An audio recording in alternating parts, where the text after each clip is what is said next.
Awesome. So everyone, thank you so much for joining in for the 17th Annual Energy Symposium from Columbia University. We are very excited to have you all on here. I hope everyone listened to Jason's opening remarks. He couldn't join us because he is off in Doha. But let's begin with our keynote address with Tim Gould. So Tim was appointed the agency's chief energy economist in 2021. As chief energy economist, he provides strategic advice on energy economics across a wide range of IEA activities and analysis. He's also head of the division for energy supply and investment outlooks, in which capacity he co-leads the World Energy Outlook. With that, over to you, Tim, to kickstart and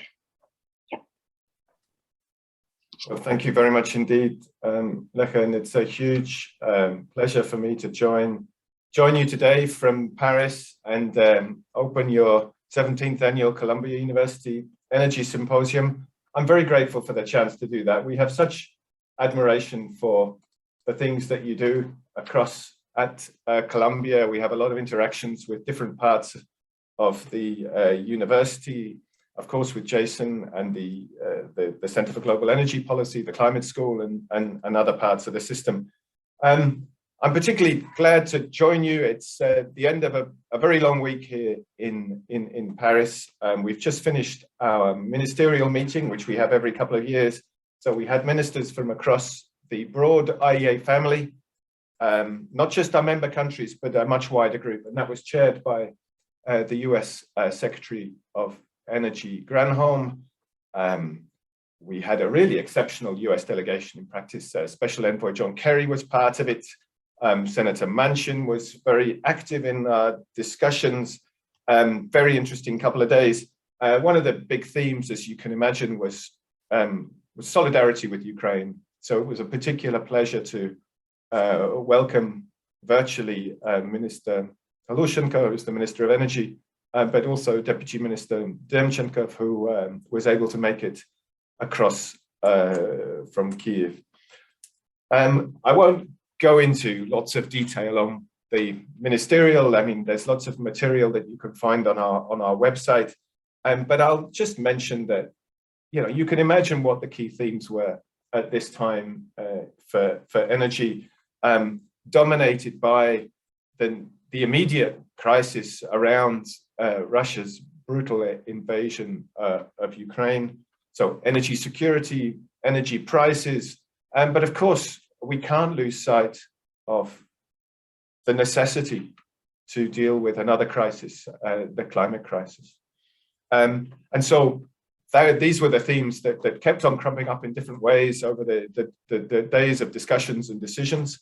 A lot of it was around how do we ensure that our near-term responses to this crisis become an additional driver to reaching our clean energy goals. Because, you know, Russia has reminded us once again of something that Jason and others have talked about a lot, which is that the journey to a more secure and sustainable energy system, it might not be a smooth one, but the events that we're seeing today, they do remind us why we all need to make this journey. I'm going to talk a little bit in the first part of this presentation about this immediate context. So where we are with prices, with Russia. And then in the second part of the presentation, I'd really like to look a little bit further out into the future and talk about, you know, where we are on that longer journey towards a net zero emission system, the clean energy transition that is in the title of your symposium. So first of all, I mean, just to recap on what's really been an extraordinary few months for energy prices, you're looking at a time series on the screen of lots of different indices, mostly in Europe, but not all in Europe. I mean, we had that first run up in prices in September, October, as economies recovered from the shock of 2020. A much larger shock in December, which was really related to Europe, worries about low levels of Russian exports, worries about low levels of gas storage in Europe, and then a cold snap came along. But both of those spikes pale in comparison with what we saw over the last month with the invasion. And naturally enough, that's raised huge questions about Europe's dependence on Russian energy imports, gas imports, oil imports. And so perhaps it's worth taking a brief detour to look at just the role of Russia in global energy. And you can see on the screen Russian production and exports of natural gas, the second largest producer in the world after the United States, the largest exporter by some distance. And of that 200 and something BCM of export, around 155 goes or went in 2021 to the European Union. 140 of that by pipeline and an extra 15 billion cubic meters of LNG. As I'm sure you're aware, there are also deliveries of Russian gas to China, just over 15 BCM in 2021, so much smaller than the amounts that go to Europe. But there's no optionality in terms of pipeline flows. For the moment, it's not possible for Russia to redirect the supply from those fields that currently produce for Europe towards other pipeline markets. And if you look at this from an EU perspective, then that 155 billion cubic meters, it's around 45% of the EU's gas imports and almost 40% of its total gas consumption. So very, very large numbers indeed. And the numbers are similarly striking when you look at oil. Russia is, in fact, it is that if you put crude oil and products together, it is the world's largest exporter. Around 2/3 of that, sort of 7.5 million barrels a day, are in the form of crude. And then oil product exports make up the remainder. And the largest share of that is in diesel and kerosene. And diesel is where is a particular pressure point right now for Europe and further afield. As if that wasn't enough, there's also coal to consider. Russia, I mean, coal is not a huge part of the European energy mix, but Russia is Europe's main coal supplier. Coal markets are also very tight at the moment. So if your strategy is, in a sense, to manage the strains on the gas market by moving temporarily to coal, have in mind that for the moment, a lot of that coal comes from Russia. So there's you don't necessarily solve a problem, by switching in that way. And indeed, you generate an additional problem because of the extra emissions. So it's not at all simple for Europe to manage without supplies of this magnitude. But that's the conversation which needs to happen right now. And we've been trying to lead that debate with ideas of our own about what the European Union could do to reduce its near-term reliance on Russian gas imports. So we produced a few weeks ago a 10-point plan for how the EU can reduce that reliance. And we found that if you confine yourselves to measures that are consistent with the European Green Deal, then in our view, then within 1 year, you could reduce reliance on Russia by around 1/3.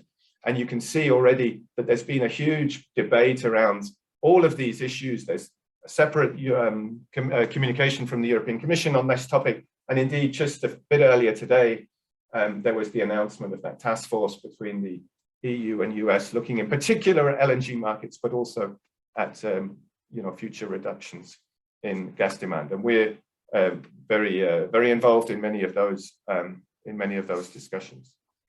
There's been acute strains also in oil markets, which were already tight before the invasion. For the moment, Russian oil continues to flow in the most part due to term deals and trades made before Russia sent its troops into Ukraine. But effectively, a lot of the new business has dried up. So again, we're worried about what are the risk of large-scale disruptions to oil markets, because if indeed we lose 3 million barrels a day of Russian supply, and that's what we said in our last oil market report, that's enough to create a significant global oil supply shock. So again, watching that one very closely. And again, we try to come up with solutions, try to advise governments on the measures that can relieve those strains. I mean, we've also released stocks from the emergency stock holding system that the IEA coordinates amongst its member countries. And then another 10-point plan, which appeared last week, proposing a number of actions, which you can see on the screen, that could have a near-term implication for reductions in oil demand.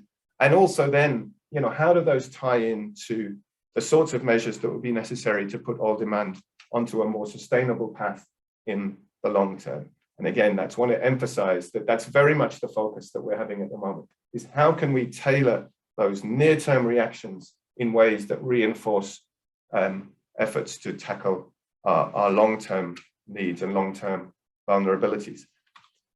And the clearest sign of that long-term vulnerability comes when you look at our projections for global energy-related CO2 emissions. That picture has brightened somewhat in recent years. So this is where we thought that emissions were going prior to the conclusion of the Paris Agreement. But since then, we've had new policies in place. Technologies have come down in cost in response in large part to that additional deployment that's been driven by policy. And so we're now in a position where if you just look at the policy landscape today, then you get a stabilization in the outlook for emissions. But let's be clear, a stabilization in emissions at a high level is in no way commensurate with a stabilization in global average temperature. So we're still a long way off track. But a large part of our analysis was to look at, what would happen if all of those pledges that governments around the world have been making, what would happen if those were implemented and implemented in full? I understand that's a big if, but if that were to happen, then we would be in a situation that, we break that relationship that's been constant over many decades between economic growth, energy demand growth, and CO2 emissions growth. So if governments do what they say they are going to do on emissions, then we will break that link and get continued growth in the global economy, but reductions in global energy-related CO2. Now, in many ways, Glasgow was very encouraging, and we estimated that if all of those pledges are met, then for the first time, that cumulative weight of commitments from governments is enough to hold the rise in global average temperatures below 2 degrees Celsius. But we are still a long way from what would be necessary to achieve that 1.5 degree stabilization. Now, so the picture is one of action, but for the moment, insufficient action to get us on track.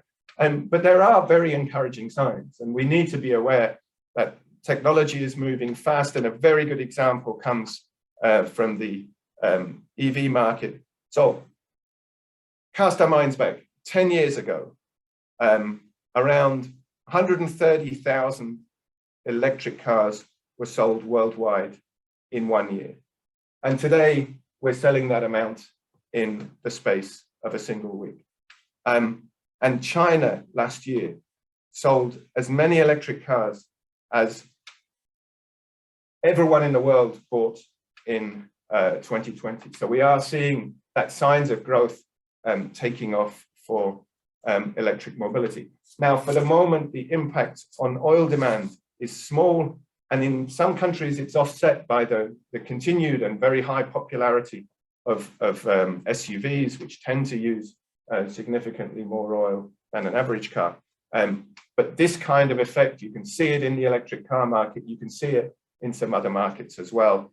And that's really the task that we have now over the next 10 years, we have all of the technologies that we need to get on track for a 1.5 degree stabilization to 2030. It's really just a question of running as hard as we can to deployment. I want to make the point that it's more nuanced the task than just sort of building clean. In practice, the investments that immediately deliver zero emissions energy services, so renewables, nuclear, low emissions fuels, those categories that immediately deliver zero emissions energy, and they account for less than half of the spending to 2030 in our 1.5 degree pathway. And there's a lot of other things that need to happen to make dirty parts of the system cleaner. And indeed, electric vehicles is one of those. And because electric vehicles don't immediately give you a clean energy system, they are contingent on what you're doing with your power sector. And then there are also transition investments that don't even have the potential to deliver zero emissions energy services. But they are in some difficult areas where cost-effective clean technologies are still tough to find. So in some heavy industrial sectors, in long distance transport, long duration energy storage. And that's where we need to have some transitional technologies that reduce emissions, but don't offer already today those the prospect of getting them to zero. And so that needs to be accompanied then by a continued push on innovation in some of those difficult areas. So this slightly complex picture, it does create difficulties, particularly in the financial sector, for people who are trying to align financial flows with their net zero goals. And because it's simply not the case that you can neatly divide energy sector investments into sort of clean and dirty and just scale up one and scale down the other.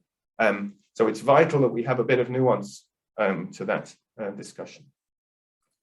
I wanted to take a slightly different perspective on some of the changes in the energy system by looking at the implications for international energy-related trade.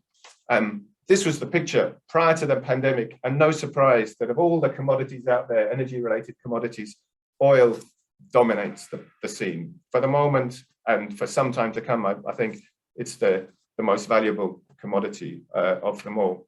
But if governments do all the things that they say they're going to do, then you start to see some interesting variations in this picture coming by mid-century. Oil is still a valuable part of the overall traded system, but critical minerals, so all the things we need for clean energy technologies, for batteries, for wind turbines, for solar panels, all of the nickel and the copper and the lithium and so on, and they start to become a much more important part of the international energy system. And indeed, one of the features of our discussions over the last 2 days is the way that our member countries in the IEA have explicitly mandated the IEA to be working much more on the security of supply of those critical minerals.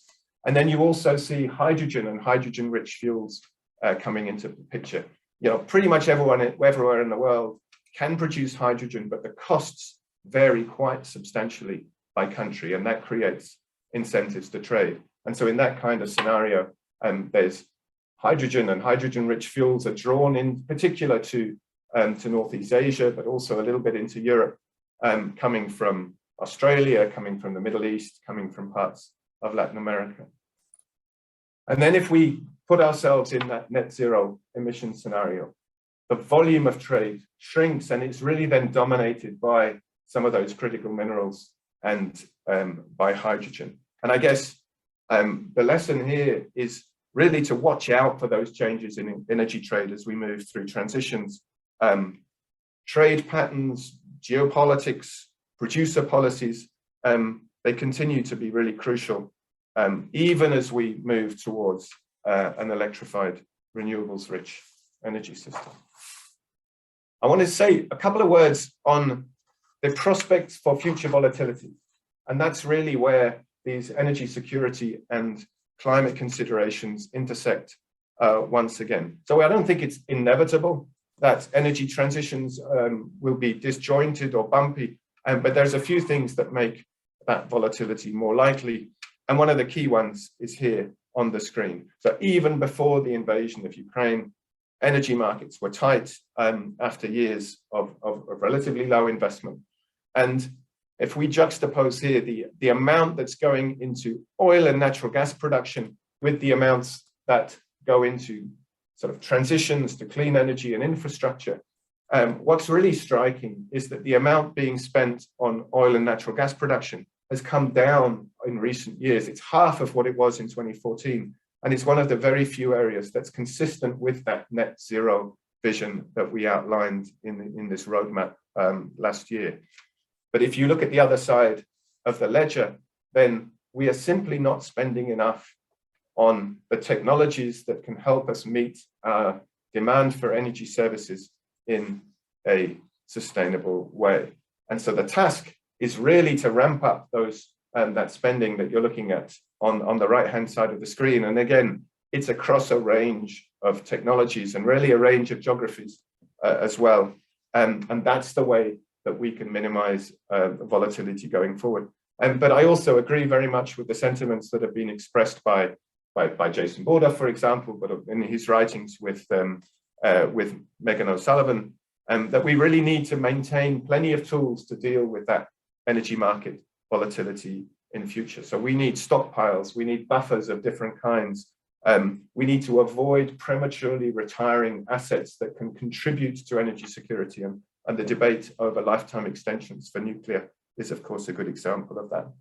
And we also need to think about how the mechanisms that can be in place to protect consumers from some of the implications of that volatility. I have one more slide, and I wanted to come back to a theme which I think is going to be very much an important one for your discussions today. And that is something that we are convinced about, is that the world is seeing the emergence of a new global energy economy. And the characteristics of that economy, it's more digital, it's more electrified, it's more efficient in many ways, it's more interconnected, and hopefully, and of course, it's a much cleaner system as well. And it brings massive opportunities for growth and employment. And what I wanted to do was illustrate that here by saying that if we get on track for net zero emissions by 2050, then the market opportunity for manufacturers of the technologies that you see on the right-hand side of the screen, so fuel cells, electrolyzers, battery packs, wind turbines, solar PV modules, that's an annual market opportunity of well over $1 trillion per year.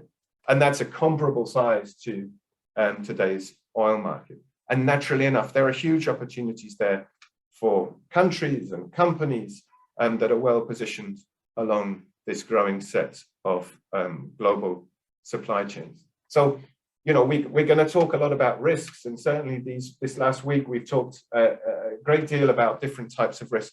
But let's also have in mind, in a sense, the size of the prize for growth and employment as we move towards that clean energy transition, and we move through that clean energy transition to a net zero emission system.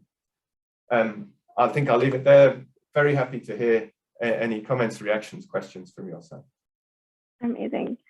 Thank you so much, Tim. I couldn't think of a better way to kickstart the symposium than to talk about what's happening around the world right now. So we do have a couple of questions from the audience. So there's always a question about nuclear and how nuclear will play a role in this clean energy transition, and every country has a different stand.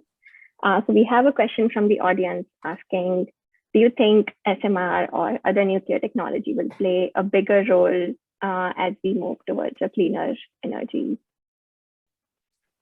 I think it's highly likely that that's the case. Nuclear is coming back into the conversation in many countries. I mean, you could see that in France, you can see that in other parts of the world as well. I think that we probably distinguish between two sets of issues. You know, there is this question about the existing assets. And by and large, in advanced economies, you know, we have an aging nuclear fleet. So by 2040, 3/4 of the existing nuclear fleet in the OECD world will exceed 50 years of operation. And so where there are opportunities to safely extend the lifetime of that low emissions generation, then you know, we think that that's a conversation that's worth having. And you can see in some parts of Europe, I mean, notably in Belgium, and that's been a very active conversation these last few weeks, and Belgium has indeed decided to agree a temporary extension of the operation of some nuclear assets that were going to close precisely because of today's energy security vulnerabilities. But then there's another conversation about what technologies, what nuclear technologies are going to be well suited to the sorts of energy system that we have in the future. And there, I think, small modular reactors are going to be well suited to that, a system that prizes flexibility, and flexibility is going to be such an important aspect of the future operation of the power system. So we do think that there's an opportunity there. And indeed, one of the things that we are entrusted to do by our executive director a bit later this year is to come out with another look at what sort of contribution these emerging nuclear technologies might make, and what sort of cost numbers some of these new technologies would need to hit in order to work their way into the system at scale.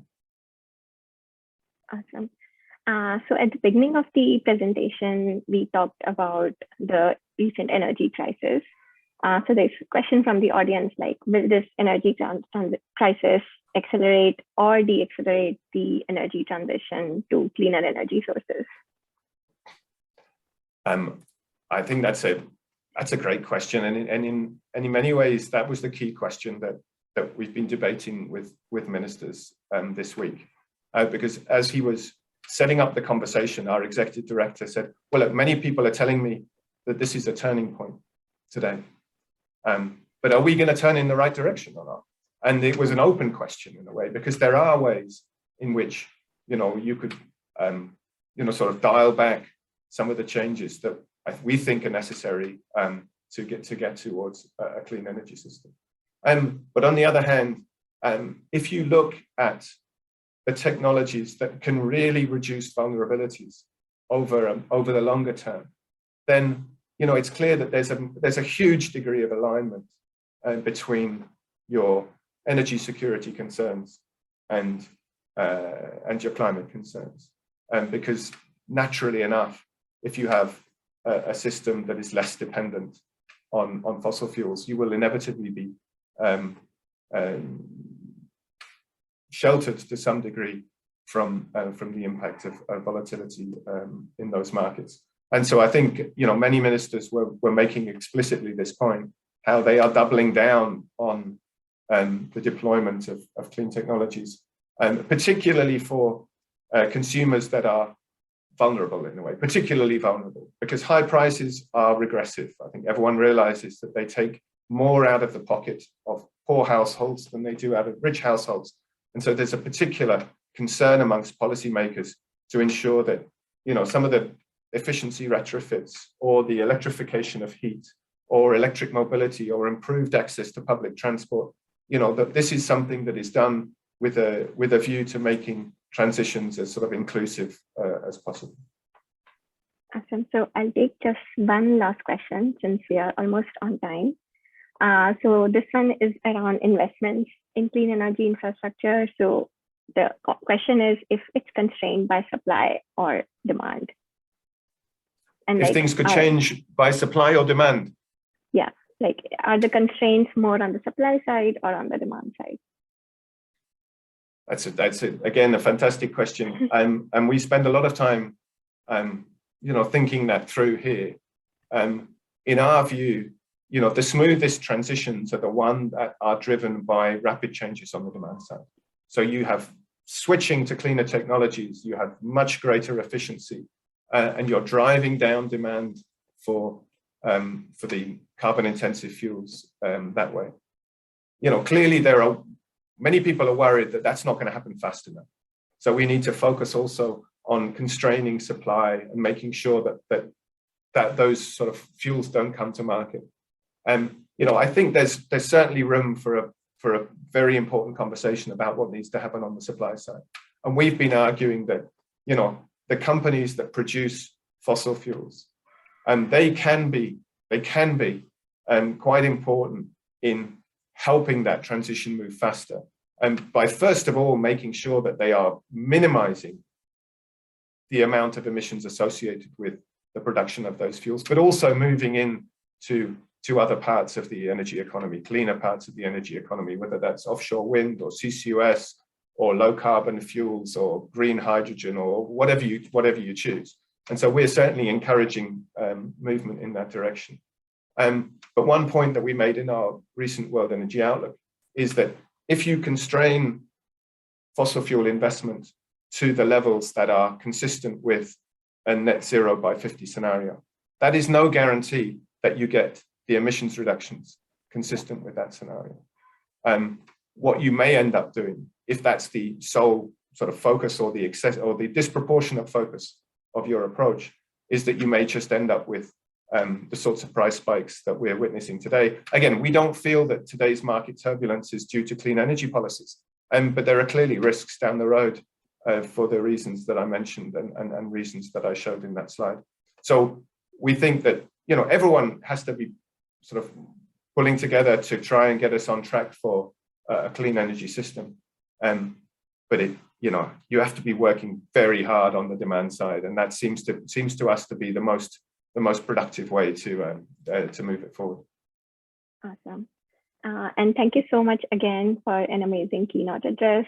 As I said earlier, I couldn't think of a better way to start.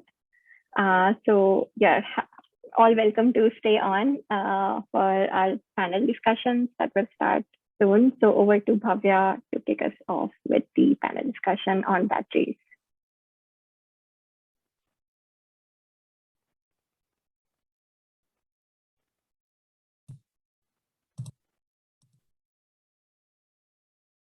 Bhavya,